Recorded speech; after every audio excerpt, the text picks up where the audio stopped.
I might need my slide.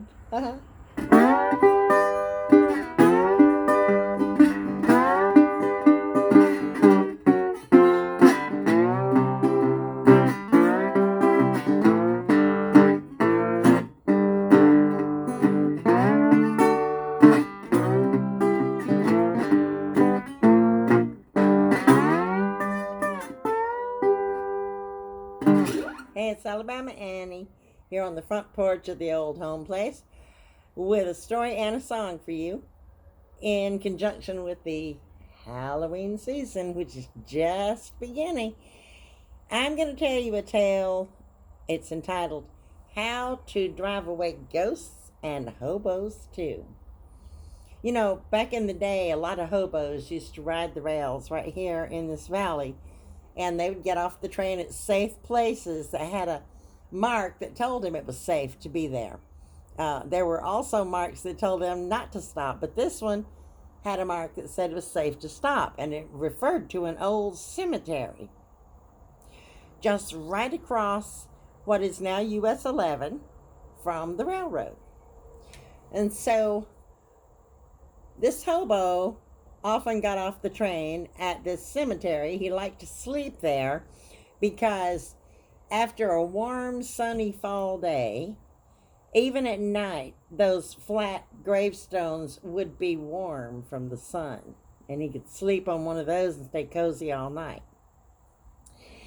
Well, next door to the cemetery was an old farmhouse, and it was empty. It had been empty for years for two reasons. A lot of people didn't like to live right next to a cemetery, and the old place, they say, was haunted.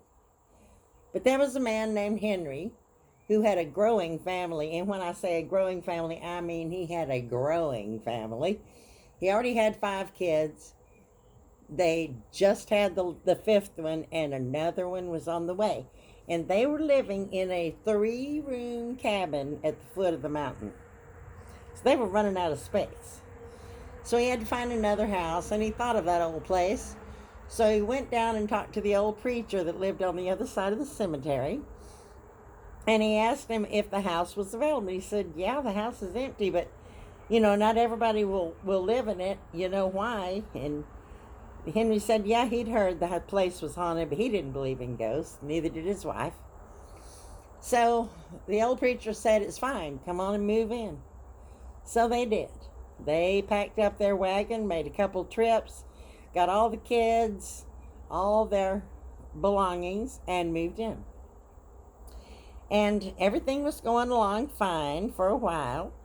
There was room for all the babies to sleep. And there was a good barn and the place to keep the cows and the chickens and everything. And life was pretty good. And he and his oldest son were putting in a little garden spot for the following spring.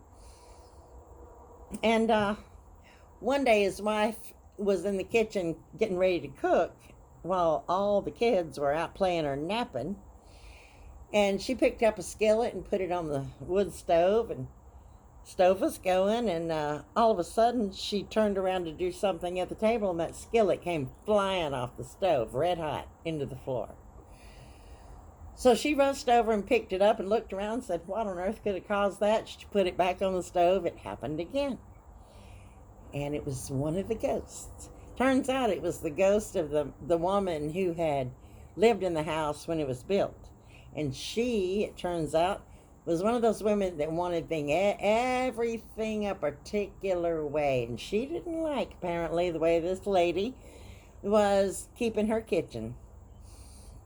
So after that skillet flew off the stove a couple times, then other things started to fly off the shelves, out of the pantry, off the table. You name it, it happened.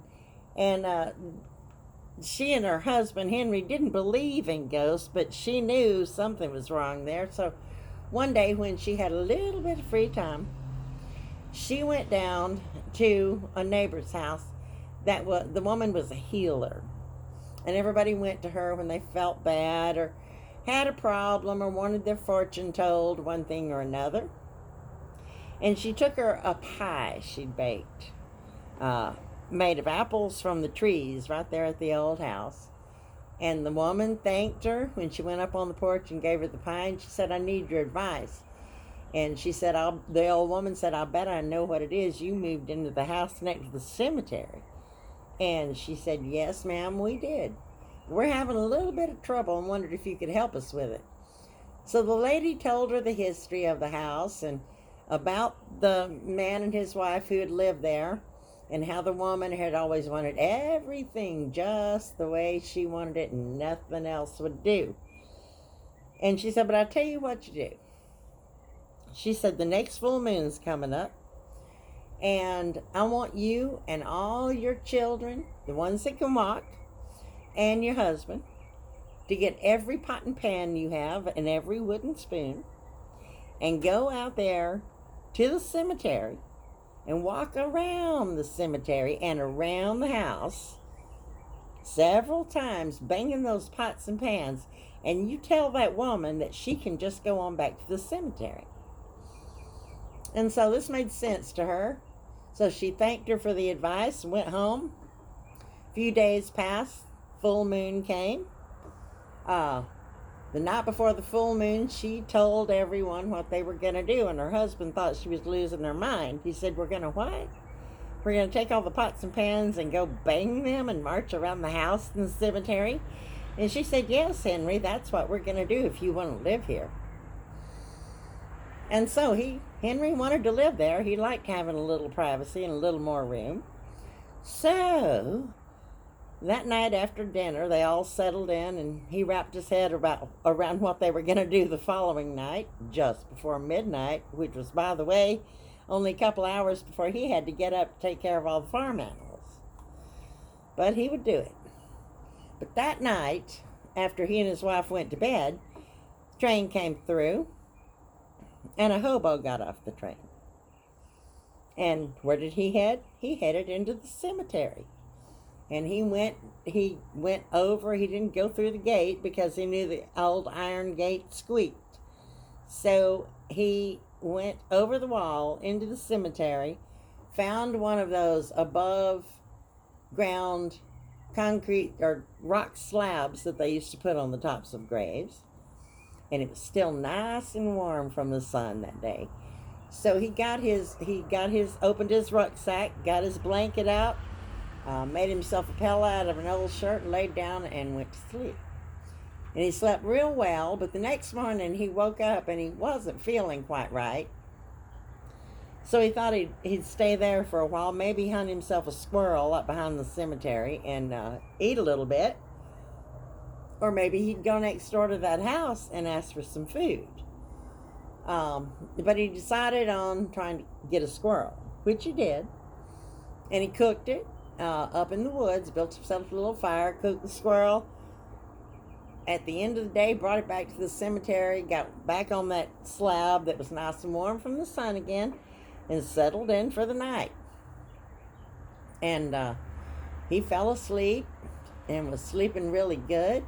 Meanwhile, next door, Henry's wife rounded everybody up after their dinner and their baths and gave them each a pot and a wooden spoon and said, follow me outside. We're going to get rid of this ghost. And so they did what the woman had told her to do. They marched around the house about 5 or 6 times, banging the pots and pans, and then they started going around the cemetery. They made it around the cemetery 2 times before it woke that hobo up.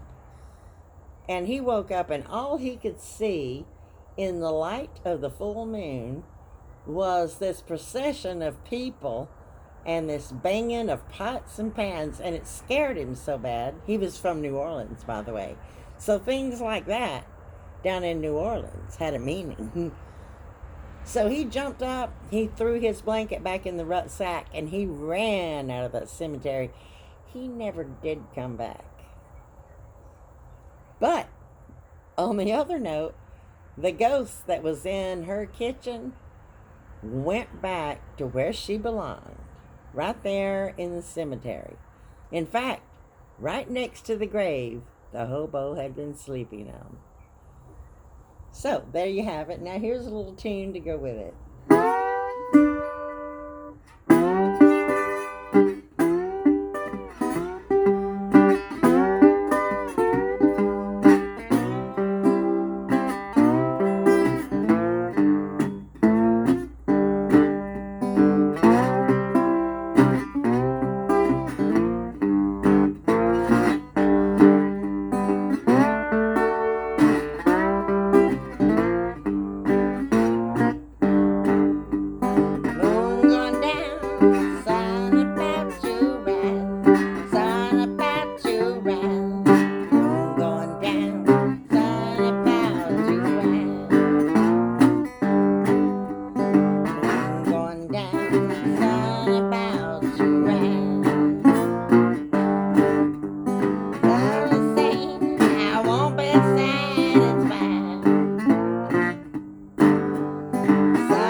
enjoyed the story and the song.